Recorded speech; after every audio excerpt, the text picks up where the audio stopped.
Joining me today is David Leach. David received the SAMPE Distinguished Service Award.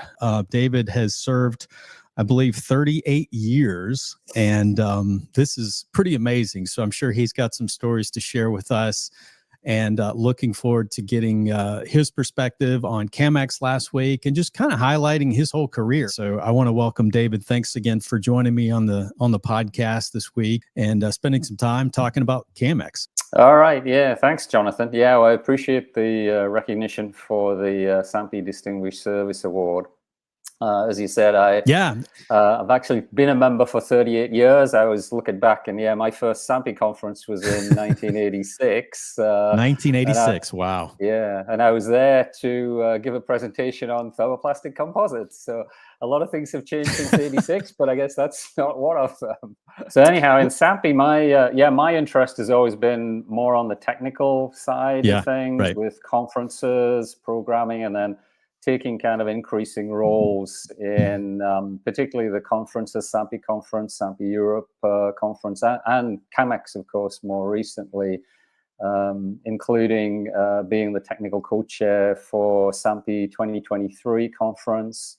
And then I was also a SAMPE representative on the CAMX steering committee, because I'm guessing a lot of your listeners and viewers here probably know CAMX is jointly organized by ACMA and SAMPE. So three representatives from each organization have the sort of final responsibility, if you like, although there's a huge amount of work done by all the staff, of course. But from, I guess, an overall point of view, it's the three reps from each side. So I was one of the SAMPE representatives on the CAMX steering committee for 3 years, actually coming right out of COVID, which was a challenging time. But it's been great to see the last couple of years. We've got the full sort of international group of folks back at CAMX.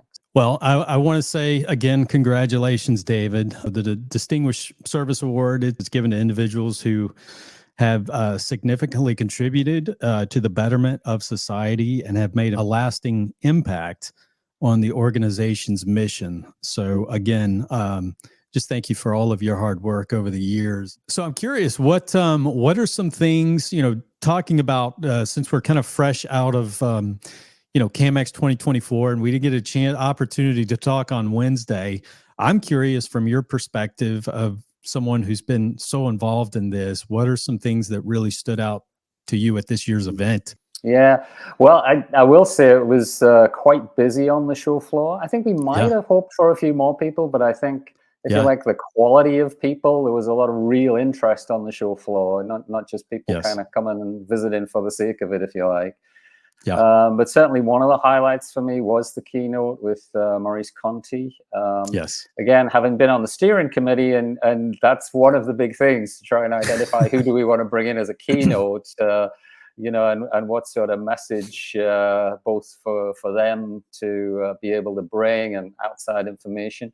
It was really exciting that he obviously has a lot of hands-on experience. I love the fact he had the pictures of him actually using his glass top dining room table to do backbagging and so on. So he was certainly someone who had that really hands-on experience. But it was a very interesting presentation in terms of the way it was sort of nuanced. It wasn't all saying, AI is the answer to everything, or no, AI is just a lot of hype. It was pointing out, I think, some key areas where AI is going to be important, but also saying that it can't do everything. It's not going to substitute for a lot of the human factor in certain areas. Maybe especially things like kind of innovation and so on. Because it can kind of only do what it's taught. So there's a lot of more regular. It's only as good as the input, right? It's only as good as the input. Yeah, exactly.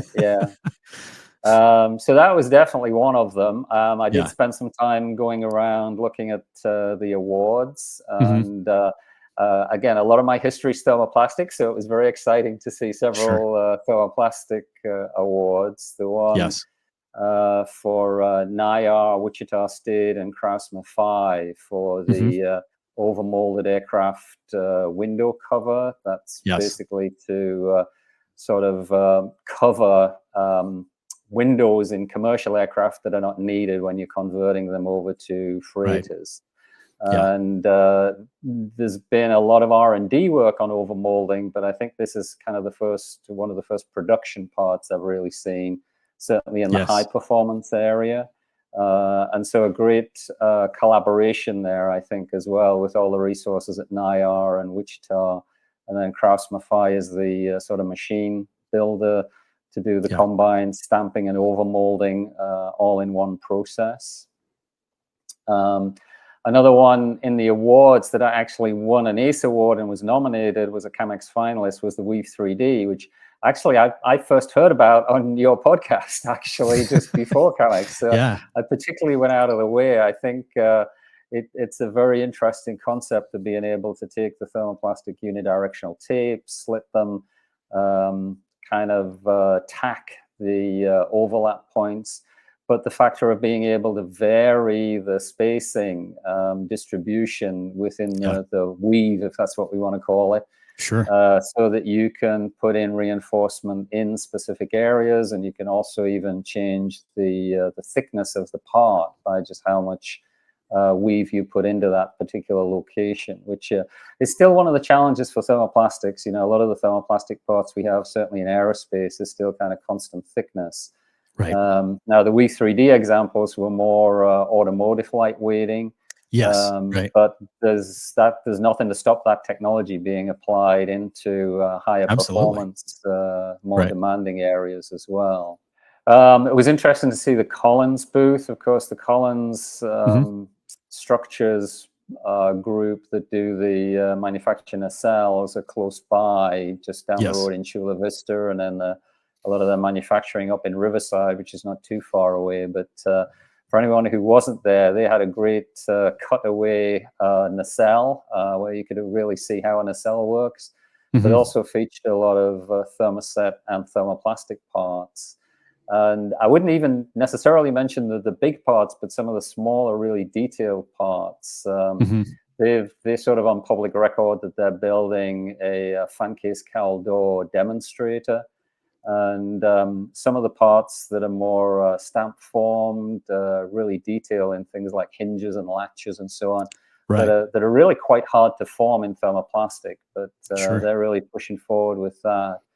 And I think in a presentation to the High Performance Council, I think they talked about the fact they're looking at 30% of their composite parts being thermoplastic by the early 2030s. So that's also really exciting to see. It is. I've been quite involved in the SAMPE technical committees, actually. That was another part of the reason I got the award. And so we had a meeting there. It's good to see a lot of energy, actually a lot of new people coming in. And most of those groups, there's 5 technical committees on various areas, you know, a meeting once a month with kind of webinars, discussions, everybody from folks who are students right through to very experienced professionals. So that was a good meeting as well. And then just in general, there was such a lot going on. You know, there was a lot of panels, talks on the show floor, where people who are at the exhibition or even exhibiting themselves can kind of get involved and see things going on with talks and panels is great. And then just in general, I mean, certainly for North America, it is, I'd say, the one time in the year everybody comes together. So it's a great opportunity to just catch up with everyone. What are some things that you've seen over the last 10 years? I'm sure that you've been to every one going all the way back. But what are some of the changes, and what are some of the things that you've noticed along the way? Yeah, sure. Yeah, I was at the very first one, as you said, 2014. That was over in Orlando. In fact, I was co-presenter on a presentation at the conference. You know, that one, I think, started out a little tentatively. Obviously, it was the first kind of cooperation with SAMPE and ACMA, and I think everybody, both from participants and the folks involved in organizing it, weren't certain how it would kind of quite develop and evolve. But obviously, it did start out fairly successfully. I think over time, it has been interesting to see the variation. Obviously, SAMPE tends to be more higher end aerospace focused, you know, ACMA more on kind of industrial, sporting goods, construction, those sorts of areas. And so it has been very interesting to see bringing together that sort of combination of backgrounds, and particularly the way in which a lot of technologies can be applied into different areas. You know, you might want to use a higher performance material or a low performance material, even depending on where it's going. But a lot of the approaches are applicable, and I think that has led, I would say, watching CAMX to see a lot more sort of cooperation and joint efforts. You know, it's also noticeable in some of the award submissions that those are very much collaborative activities, and I think that's something that I've seen more and more in CAMX, where you have maybe material suppliers and fabricators and OEMs all working together jointly to solve a problem or, you know, make an improvement. You know, we had a young lady that came on the first day at CAMX. I was impressed by her being, you know, a 17-year-old who's, you know, working on something like this, a project to replace homeless shelters, but just some of the collaboration, and not only that, but just some of the support she had from companies, suppliers out there who are more than willing to help support her in this endeavor. And obviously her father, who's been in the industry a long time, she had a lot of help there, but still the fact that, you know, she's working on this, and so many companies out there are willing to help people who are working on something that's pretty incredible. Yeah, for sure. I heard your interview with that as well. Really great use of composites in those kind of shelters, housing, and so on. Absolutely. Yeah, and although, you know, that's maybe another aspect. There's a big concern about folks, maybe it's my generation, starting to retire from the industry. And, a lot of worry about, how are we going to replace them? And so all this expertise going away. But this sort of energy and excitement and ideas coming in from the sort of the new cohort, if you like, of students and people who are fairly new to the industry, I think is really exciting. And I think some of those aspects of sustainability and so on that people are looking at is one of the things that's really driving the use of composites and interest from new people getting involved. You mentioned the first being in Orlando. Interesting enough, that's where next year's event is going to be. Yes, it will. We'll be back there once again. Yes. So that'll be obviously completely different part of the country. I think it gives an opportunity to bring in a different sort of group of people from the east and the southeast as well. Although it's a great location in terms of the conference center there and the sort of communication flights and so on to be able to get into the conference. So.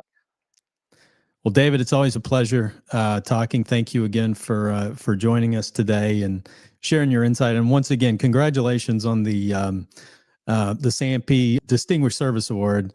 It's certainly well deserved, and we appreciate all your work and the time that you put in, and definitely look forward to catching up at a future event.